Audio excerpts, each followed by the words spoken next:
Okay, dah boleh start ke? Boleh. Ya, boleh, Okay. boleh. Group kita kan buat tentang isu penggunaan teknologi semasa waktu sembelihan tu kan.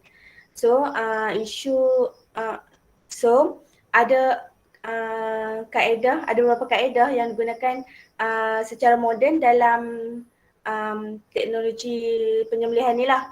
So antaranya kaedah stunning. Jadi apa maksud kaedah stunning tu Wani? Okay, Assalamualaikum.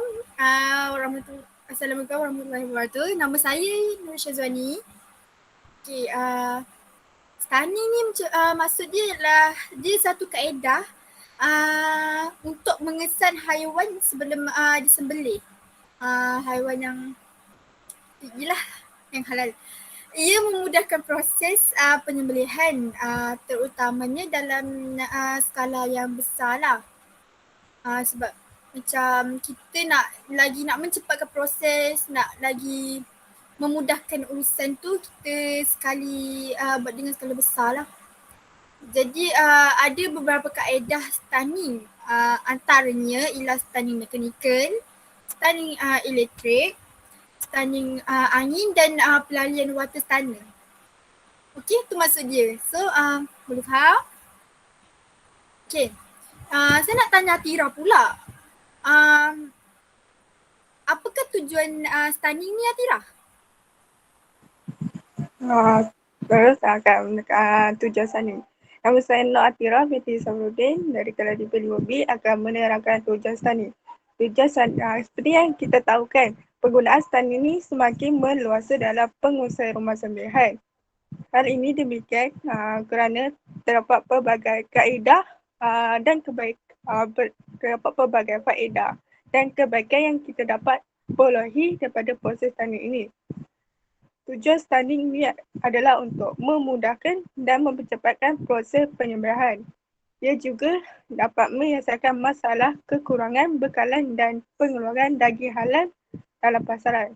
Selain itu juga, ia juga dapat mempercepatkan mengurangkan kecederaan ke atas haiwan sekaligus meningkatkan mutu daging. Seterusnya, dapat mengelakkan haiwan daripada terseksa atau dipesakan dengan cara yang lebih berat selain stunning. Oleh itu, stunning ini amatlah berguna kerana ia menjimatkan masa dan memudahkan lagi proses penyembelihan. Aida Tira nak tanya, berapakah jenis stunning yang ada di pasaran? Baiklah, berapa jenis stunning di pasaran? Terdapat 4 jenis. Tapi sebelum tu, saya Nur Aida binti Abdul Hakim dari kelas DP5B. Okey, jenis stunning ni secara umumnya bila dicerita tentang stunning dengan masyarakat luar, ramai yang di kalangan masyarakat kita akan terlintas jenis stunning adalah jenis stunning yang tembak tu. Ataupun dikenali sebagai jenis stunning CBP. Atau nama penuh dia The Captive Ball Pistol. Okey, apa CBP tu? CBP tu dia jenis kaedah yang mana dia menyerang tengkorak haiwan yang menyebabkan kejutan pada otak dan haiwan itu tidak sedarkan diri. Bila haiwan itu tidak sedarkan diri, haiwan tersebut boleh disembelih dengan keadaan segera. Yang kedua, kaedah kedua adalah electric head only stunning. Dia lebih kurang dengan yang CBP, tapi yang electric head only stunning ni dia cara dia berbeza sedikit dengan jika ada alat yang mengepit kepala haiwan tersebut. Haiwan tersebut tu yang hendak disembelih. Contohnya seperti lembu, kambing, biri-biri dan yang seumpama dengannya. Bila penyembelih menghidupkan alat tu, haiwan tersebut dia akan pingsan. Jadi dia akan memudahkan penyembelih untuk sembelih haiwan tersebut. Yang ketiga adalah water based stunning, yang mana cara ini kebiasaannya digunakan pada unggas. Unggas tersebut seperti ayam, itik, angsa, yang mana proses tersebut adalah kepala unggas dimasukkan ke dalam air yang ada air elektrik, yang mana voltnya dikawal mengikut volt yang ditetapkan. Namun kebanyakan haiwan mati setelah proses tersebut sebab mungkin dia punya air elektrik dia terlalu kuat. Jadi banyak proses yang gagal menggunakan water based stunning. Yang keempat atau yang terakhir adalah gas stunning. Gas stunning adalah sejenis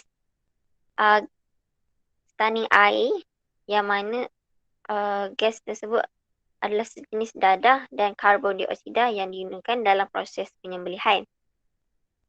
Hukumnya adalah harus selagi tidak menyiksa dan membunuh binatang yang disembelih tersebut. Baiklah, soalan yang saya akan tujukan kepada sahabat saya yang seterusnya adalah apakah isu semasa ini yang sering menjadi bualan marhen? Boleh terangkan, Atira? Boleh, sekejap. Atira ada kaji banyak kes yang pasal stunning ni, tapi Atira ambil satu isu dia pasal dia menggunakan buatan yang lebih pada ayat. Isu semasa tu yang telah dibincangkan, isu semasa yang dibincangkan ialah mengenai artikel yang bertajuk tarik balik sijil halal yang diakhbarkan di Surat Khabar Metro pada 26 Mei 2017. Di dalam berita tersebut menceritakan tentang Jabatan Agama Islam Perak JIPK telah membatalkan sijil halal kemudahan pemprosesan ayam di kawasan Prince Shah Manjung, Perak kerana gagal mematuhi manual prosedur persediaan halal Malaysia. Menurut penolong pengarah Jabatan Pengurusan Ahli JIPK Perak tersebut, Yusri Abdul Halim, dia berkata, remis itu diperiksa oleh pasukan pemantauan dan penguasaan pusat halal Kementerian Kemajuan Islam Malaysia, JAKIM, pada 21 Mac 2017 tersebut. Menurutnya, sijil halal permis itu telah dibatalkan mengikut keputusan panel persediaan halal Perak yang telah berkuasa pada 25 April 2017 tersebut kerana gagal mematuhi piawalan halal. Di situ juga terdapat pemeriksaan yang dijalankan juga mendapati permis itu merupakan satu jenayah kerana tidak mematuhi piawalan halal dan undang-undang sedia ada kerana menggunakan lebihan botol, iaitu lebihan botol stunning menyebabkan ayam mati sebelum disembelih dengan sempurna. Itu adalah isu yang Atira tertarik untuk bincangkan kat sini. Seterusnya, soalan nak bagi soalan kat Yuni. Yuni, apakah hadis dan ayat Al-Quran tentang penyembelihan halal menggunakan teknologi ini? Okay, Assalamualaikum. Nama saya Nur Irma Mawayuni. Hadis ayat Al-Quran. Berdasarkan apa yang telah saya kaji untuk hadis dan ayat Al-Quran, firman Allah Subhanahu Wa Taala dalam surah Al-Maidah ayat 3. Yang lain dengar tak? Dengar. Maksudnya, diharamkan kepada kamu memakan bangkai binatang yang tidak disembelih dan darah yang keluar mengalir dan daging babi termasuklah semuanya. Dan binatang-binatang yang disembelih kerana lain daripada Allah dan yang mati tercekik, mati dipukul ataupun mati jatuh dari tempat yang tinggi ataupun binatang tersebut mati ditanduk atau mati dimakan binatang buas. kecuali yang sempat kamu sembelih sebelum habis nyawanya. Surah Al-Maidah ayat 3. Ia diterangkan dalam Surah Al-Maidah ayat 3. Seterusnya, maksud bagi ayat Surah Maidah itu, sesungguhnya Allah memerintahkan supaya berbuat baik atas setiap sesuatu. Maka apabila kamu membunuh, bunuhlah secara baik. Apabila kamu menajamkan pisaunya dan merehatkan sembelihannya dengan mempercepatkan sembelihannya. Seterusnya, hadis yang Yuni dapat kajikan di sini ialah sesuatu yang boleh menumpahkan darah dan disebut nama Allah padanya, maka makanlah, bukan menggunakan gigi taring dan kuku. Riwayat Muslim. Seterusnya, Yuni nak tanya dekat Husna, apakah kaedah sartening yang betul mengikut teknologi penyembelihan halal yang kita kaji sekarang?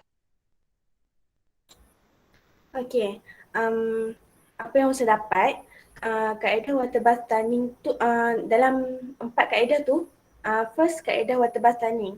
Kaedah water bath tanning tu diharuskan untuk haiwan poultry. Haiwan poultry tu maksudnya haiwan yang bersayap, haiwan yang berkepak. Haiwan yang berkepak tu macam ayam, itik. Okay. Dengan syarat water bath tanning tu mengikut syarat-syarat yang ditetapkan. Contoh dia, antara syarat tu adalah kekuatan arus mestilah dikawal supaya tak berlaku sebarang kecederaan kepada haiwan. Kecederaan ataupun benda yang boleh membawa kematian pada haiwan tu lah. Okay. Seterusnya haiwan tu haiwan tu perlu dilalukan di dalam air yang berarus elektrik. Dan di mana arus elektrik tu mesti dikawal selia oleh petugas Muslim. Contohnya ahli ceker lah, petugas Muslim yang bertauliah. Okay. Seterusnya, yang kedua adalah kaedah kejutan elektrik, iaitu electric stunning. Yang kaedah ni dibenarkan bagi haiwan ruminant, kambing, lembu, rusa, dengan syarat mematuhi peraturan yang ditetapkan juga. Okay.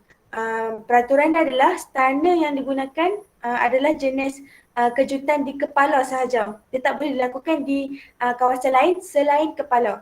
Okay.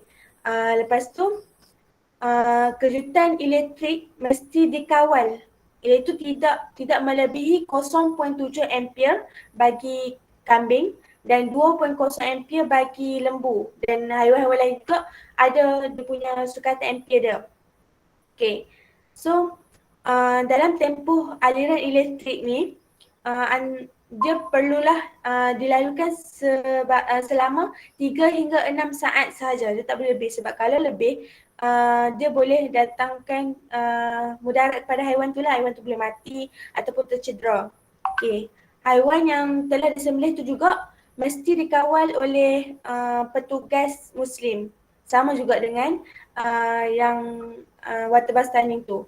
Okay. Seterusnya, penggunaan dadah dan karbon dioksida dalam prosedur sembelihan tu pun diharuskan dengan syarat tak menyeksa atau mematikan haiwan.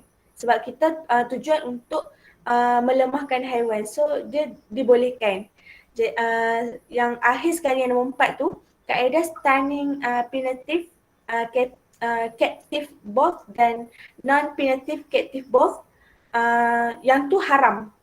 Sebab kaedah ni dia boleh mematikan haiwan sebelum haiwan tu disembelih. Okay. So, Husna nak tanya dekat kawan kita seterusnya, apa pendapat ulama, mufti ataupun pendapat Jabatan Perkhidmatan Veterina dalam penggunaan teknologi semasa penyembelihan ni? Okay, Yuni. Okey, bagi pendapat ulama yang Yuni kaji, Fatwa Azhar, Universiti Al-Azhar telah melantik jawatan kuasa khas untuk membuat keputusan tentang kaedah ini. Keputusannya ialah negara Islam kita ni yang melaksanakan dalam sembelihan tiada larangan dalam agama. Selagi kaedah baru itu bersih dan menyebabkan penderahan. Selain itu, sekiranya cara ini lebih cepat dan tepat, kaedah yang kita lakukan seperti kaedah moden ini tersebut adalah berhadapan dengan ihsan yang dianjurkan oleh Rasulullah SAW. Ketetapan Arab tu, GCC, telah mengeluarkan standard halal yang digunakan untuk negara-negara yang tertentu seperti Bahrain, Kuwait, Oman, Qatar dan UAE. Standard tersebut ialah tidak dibenarkan memukul haiwan atau menggunakan kaedah yang lain dan seumpamanya. Binatang hendaklah masih dalam keadaan hidup ketika dikenakan elektronik stanik bagi memenuhi syarat sah sembelihan. Sekiranya ia mati sebelum disembelih, ia dikira dalam golongan al-muzzah dan tidak halal dimakan. Seterusnya, Yuni nak tanya, untuk ulasan yang terakhir, apakah kesimpulan yang diperolehi dari penggunaan teknologi dalam penyembelihan kepada wani?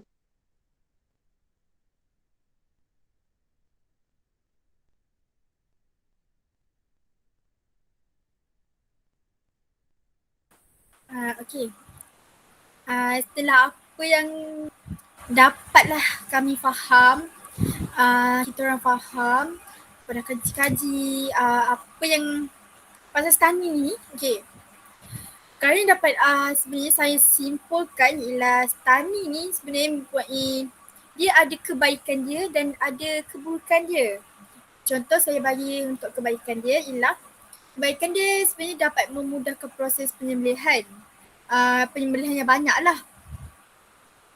Sebab macam dia akan memudahkan kalau ada orang minta untuk banyak-banyak, contoh hari raya korban ke ramai-ramai ataupun waktu-waktu yang seterusnya lah, yang itulah kita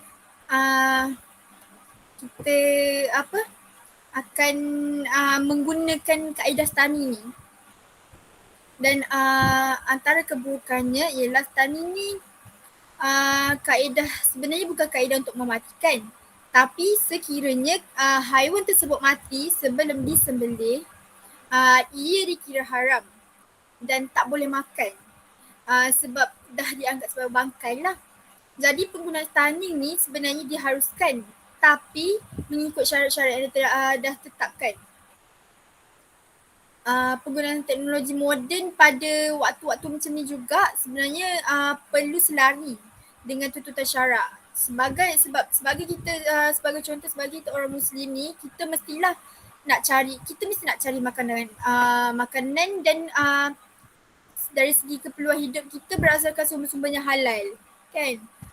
Dalam banyak, lagi-lagi dalam permasalahan daging halal ni. So hal ini kerana juga negara kita ni tak kecuali juga sebenarnya dalam mengimport daging dari negara-negara barat. So apa yang dapat kita orang faham, benda ni kita patut tahulah, macam tu, kita patut tahu. So sebenarnya itu je sebenarnya apa yang kita orang grup kami cuba sampaikan.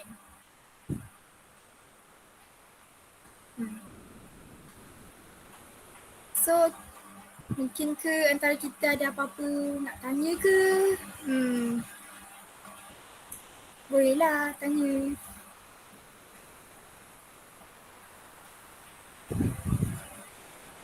Okey. Tentang isu yang Atira sebutkan tadi kan. Selain daripada isu water bath stunning tu, ada isu lain ke?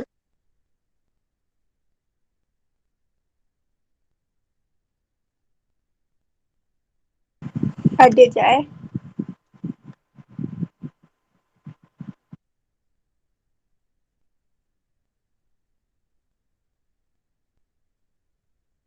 Sambil-sambil Latira tanya ni kan, nak cari balik ni, sebenarnya kan benda ni kan sepatut tak kalau macam kita maksudnya macam orang-orang yang tak tahu ke, sepatutnya benda ni patut kita beritahu kan. Sebab majoriti ramai tak tahu lagi pasal tani ni kan, sebab orang selalu sembelih je, selalu macam ikut kaedah biasa, tak pernah guna kaedah tani kan, betul kan?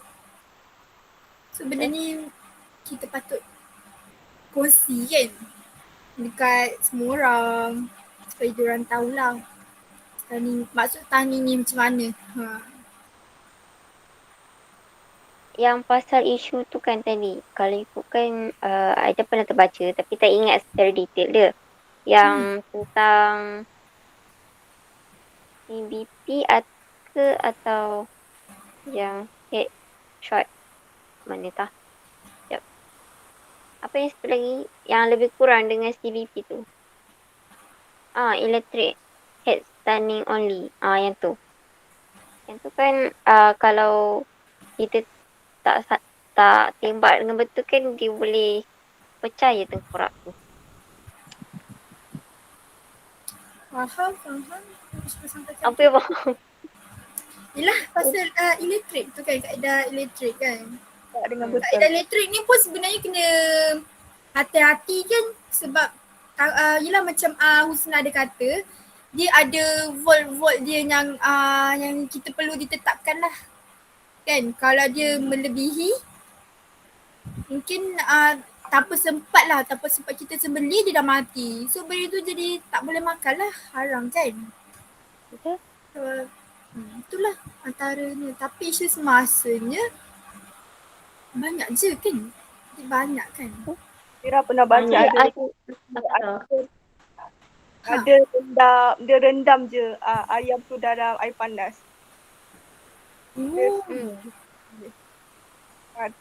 Tu dikira menyeksa binatang. Dia tu always banyakkan kilang dia buat macam tu sebab dia nak cepatkan proses. Dia tak ada air panas je. Tak sembelih dengan betul. Husna bagi tahu kalau macam water bath stunning tu berapa volt dia yang boleh pakai, yang boleh digunakan dalam industri. Okey, yang water bath stunning tu dia ikut kepada jenis haiwan. Okey, setengah contoh macam ayam, dia ada dia punya volt dia ikut kepada apa yang dia uji. Maksudnya kalau diuji tiba-tiba haiwan tu mati, so volt tu tak boleh pakai. So pihak kilang akan uji sampai volt tu dapat volt yang tepat, haiwan tu tak mati dan tak cedera. Sampai tahap tu baru proses stunning tu boleh diteruskan. Macam tu. So kalau dia guna volt yang contoh 2.0 ampere. 2.0 ampere tu untuk lembu kan, untuk kambing. So tiba-tiba digunakan bagi ayam, bagi itik. Macam volt tu terlampau tinggi lah untuk dia, so dia boleh mati. So dia akan uji lah sampai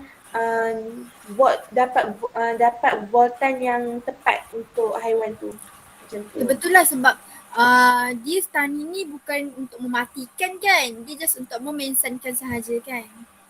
Betul. So dia akan uji sampai dapat yang tepatnya tu. Faham? So yang Atira dia cakap tadi pasal apa, air panas dia guna air panas kan. So kira macam guna air panas ni memang tak boleh lah kan. Kira macam sebab dia Menyeksa binatang. menyeksa kan. Dia macam motor menyeksakan haiwan kan untuk dia nak mati tu kan. Daripada dia guna air panas dia sembelih terus kan. So benda tu tak boleh lah.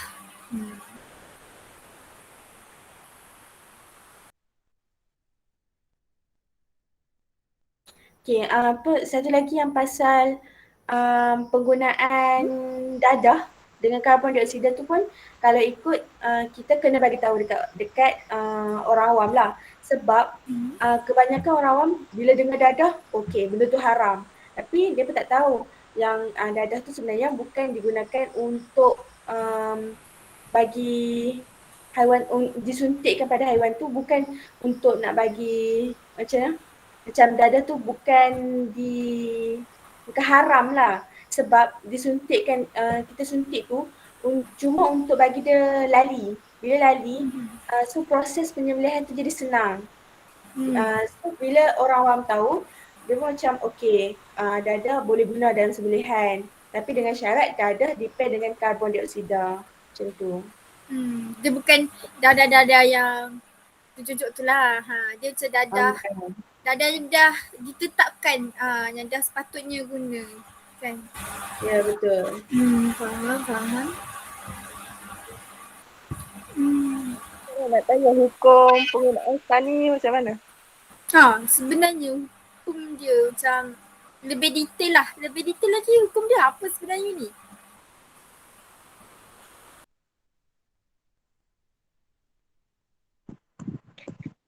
Hukum Hukum penggunaan. Hukum, Ya Yuni. hukum penggunaan stunning ni kalau macam kita ingat balik apa yang Husna cakap, ia adalah diharuskan.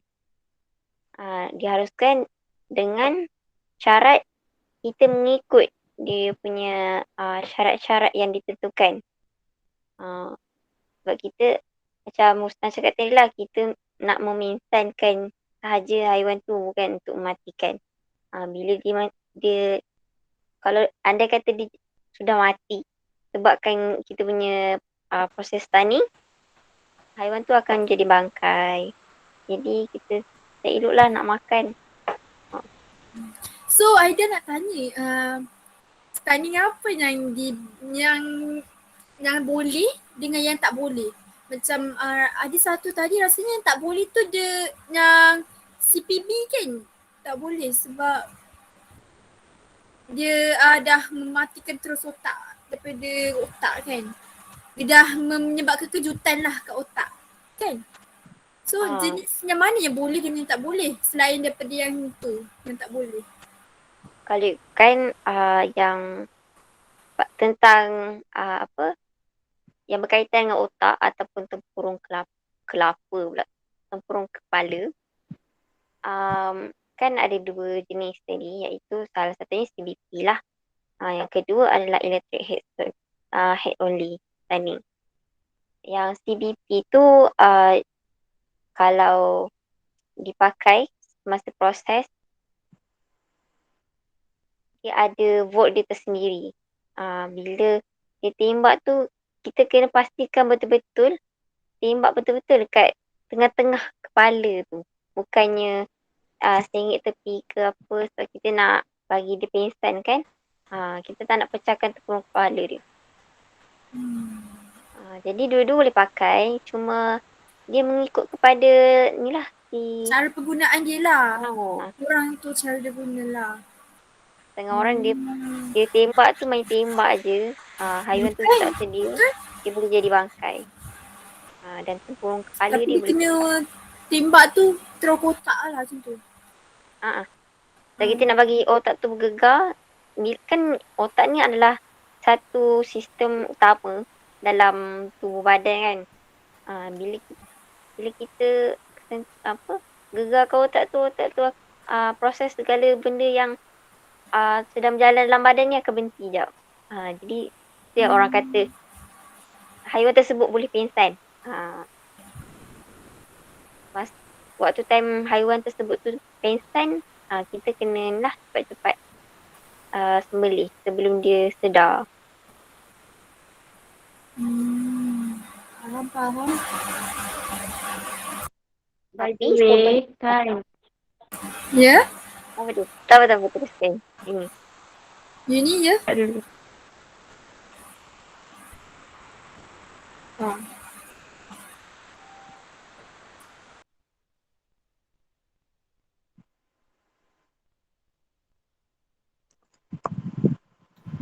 Okay. Untuk isu stunning ni kan, kita boleh je macam masyarakat ke siapa-siapa jika tak setuju kita yang industri halal ni tengok sebagai belajar bahagian industri halal, kita je yang tahu. Kalau untuk orang tu boleh refer dekat Betul. Kira halal. pasal Kita stunning tengok ni pun YouTube. bukan budak-budak kos kita je yang kena tahu. Semua Ya, orang sepatutnya tahulah. semua orang kena Orang-orang ambil yang tahu. luar pun tahu. Sebelum ini menyebab. Dia boleh kaji Ya, berkenaan stunning ni. Stunning, apa yang stunning yang boleh digunakan, tak boleh, apa hukum dia. So, yang pertama yang kita ambil tu itulah. ialah halalan tayyiban.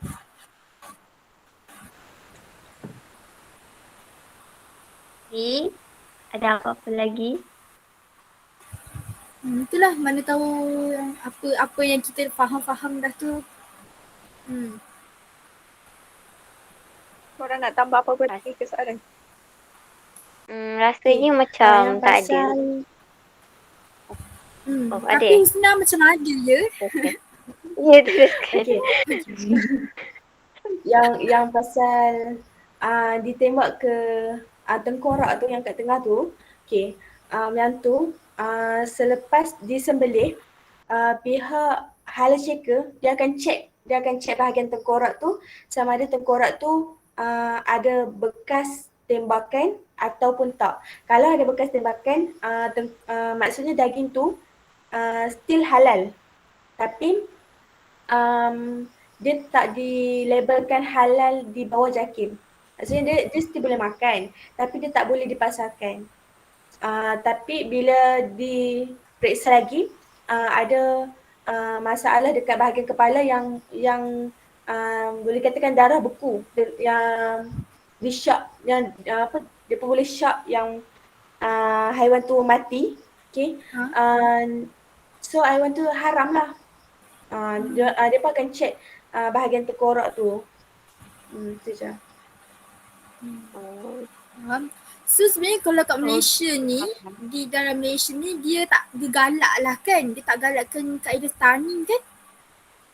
Negara lain mungkin adalah banyak guna kaedah stunning tapi rasanya memang rasa Malaysia dia tak galakkan sebab ada baik dia, ada buruk dia, adalah. Dan sebab-sebabkan tu dia macam tak boleh sangat stunning kan kat sini. Dia jadi kebanyakan Malaysia menggunakan kaedah penyembelihan je kan. Ya, penyembelihan tradisional. Penyembelihan Yes, tradisional. tradisional. Tak banyak sangat lah guna kaedah stunning ni kan. Sebab dia takut kalau orang main stunning je habislah ayam. Lepas tu dia boleh jadikan membazir lah. Kalau macam ayam yang ayam ternakan yang kita buat tu, dia jadi kita dah tak boleh makan. So dia jadi haram untuk kita nak makan benda tu. So benda tu macam rugi je. So kita guna kaedah penyembelihan kan. Tapi dia tak rugi pun. Dia mungkin akan bagi kepada bukan Islam untuk makan. Bagi elakkan pembaziran. Dia tak rugi pun tapi itulah. Untuk kita mungkin sikit lah rugi. Tapi kalau tak rugi pun dia akan bagi dekat orang yang bukan Islam makan. Kan? Faham? Ada lagi satu soalan. Macam kita dalam masa Raya Aidiladha kan Raya Korban. Kan banyak banyak haiwan yang kita akan sembelih kan. Dengan cara dalam hari tersebut kita nak sembelih haiwan tu, ada ke orang pakai kaedah stunning ni?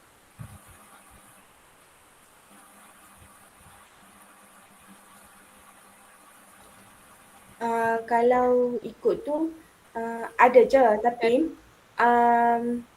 tak semua. Okay.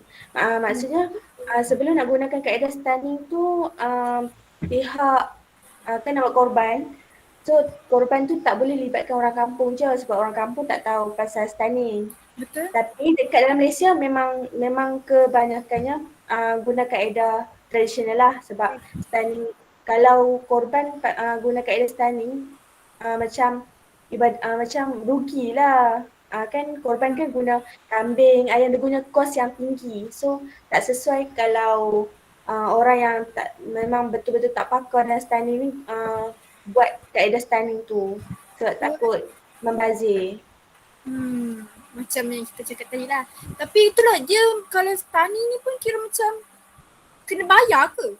Maksudnya macam orang-orang yang tak tahu ke, dia kena bayar still kena bayar, maksudnya nak buat benda tu, nak sembelih ayam ke, ayam pula macam haiwan yang besar lah, lembu ke kan, dia orang akan kena bayar ke kalau stunning ni?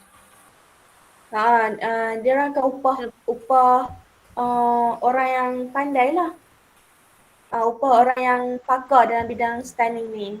Oh, so memang kena bayar lah kan? Kira macam keluarkan duit lebih sikit daripada penyembelihan biasa kan?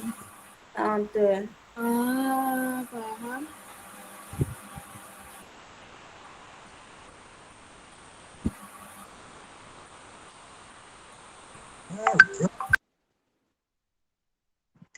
Nampaknya kan kita punya masa nak borak lebih lagi ni dicemburui ya. Jadi ada apa-apa soalan lagi ke sebelum kita menutup kita punya perbincangan pembahasan tentang Stunning. ataupun penyembelihan moden. Kalau Wani tak ada takut rasanya? Tak ada. Tak ada dah soalan? Tak ada nak tanya apa. Tapi jap, kaedah stunning selalunya negara mana yang popular? Yang saya tahu New Zealand lagi. Macam Yuni cakap tadi, mana Yuni? Oh yang Yuni sila. Apa dia weh? Link aku start. Aku lupa. Sorry lah. Yang mana yang mana? Yang saya dengar tadi dia kata yang popular tu tempat yang selalu digunakan negara-negara Arab. Banyak. Contoh negara Bahrain, Kuwait, Oman, Qatar, UAE. Semua tu negara Arab yang banyak menggunakan. Kita guna tapi tak sangat. Ada je dekat sini, kat Malaysia ada je. Tapi tak sangatlah guna. Malaysia guna je tapi tak digalakkan. Tak banyak.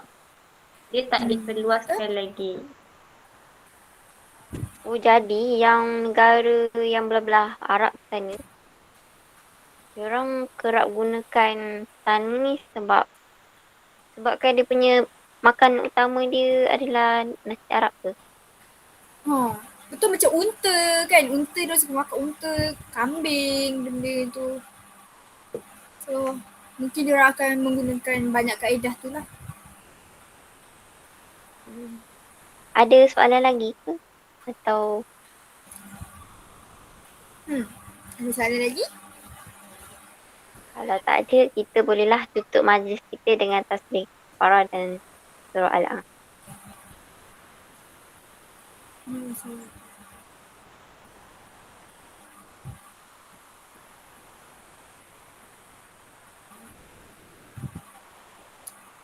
Okay, terima kasih kepada semua yang join malam ni. Terima kasih juga kepada semua kawan-kawan saya yang dah juga bertungkus lumus. Sama-sama kita cari pasal mengenaan kaedah stunning ni. Sama-sama kita dah buat, jadi terima kasih banyak-banyak. Dah bagi kerjasama.